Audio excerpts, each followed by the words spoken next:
you see a neurologist? To find out if I'm crazy? Oh my God, no, I can't do this. I can't do this. I have to sit down again. She was put in front of a judge and given a guardian. That was when they took her away from us. I have no money, and I'm gonna tell you something. If it happens to me, it could happen to you. All right, welcome back to GMA3. Some dramatic scenes from the new Lifetime documentary, Where is Wendy Williams? Executive produced by Wendy Williams herself. The documentary shined a light over not just her health, but her financial guardianship. Now, Williams is under a court-appointed financial guardianship after her bank denied her access to her account, claiming she was incapacitated. Williams is refuting the claim, and here to break it down for us in our legal side of it called Better Call Brian is Brian Buckmire himself. We are so grateful to have you here with us because everyone is talking about this right now. Yeah, this is a wild one, definitely for me as well. So it wasn't a doctor, but a financial advisor who reported her, quote, incapacitated. So without a medical diagnosis, how is this legal? So many steps here. So let's kind of start from the beginning. Banks have the ability to restrict your access to your own money. Think about you travel abroad and you use your card and like, we didn't know that DeMarco was in Spain, and then they shut down your account thinking it's fraudulent.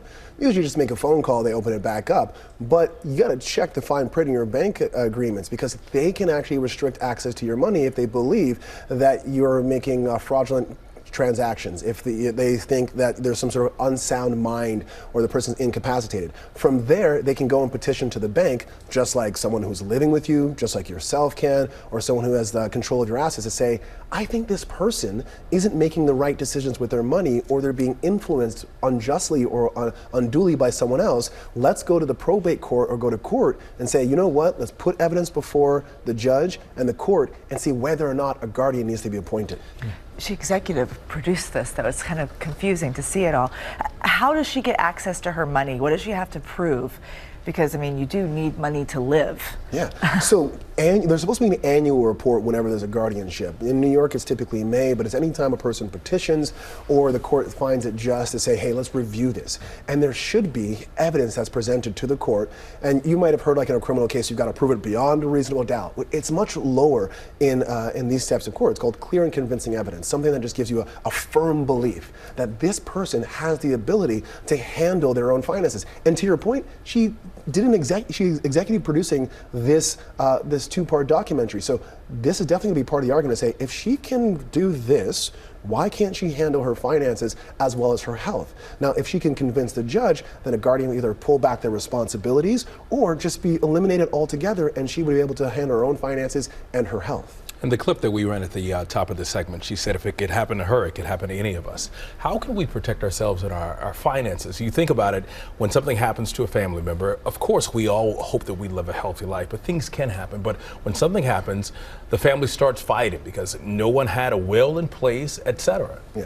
So real quick, I would say check the fine print to your bank agreement. See whether or not they can petition for guardianship if they see any kind of fraudulent or unsound mind issues, as Wells Fargo said here. There's also what's called trust. You can put in your assets or your properties in a trust where you're appointing someone to take care of those things so the court won't step in, or a power of attorney.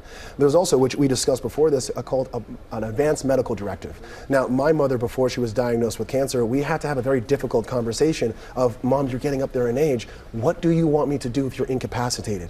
And I tell most people, fear is a mile wide and an inch deep. It's difficult to have those conversations. I've written both my mother's will, and next week, because my father just buried his father in Grenada, I'm sitting down to write his will for the first time. He's finally agreeing to do that.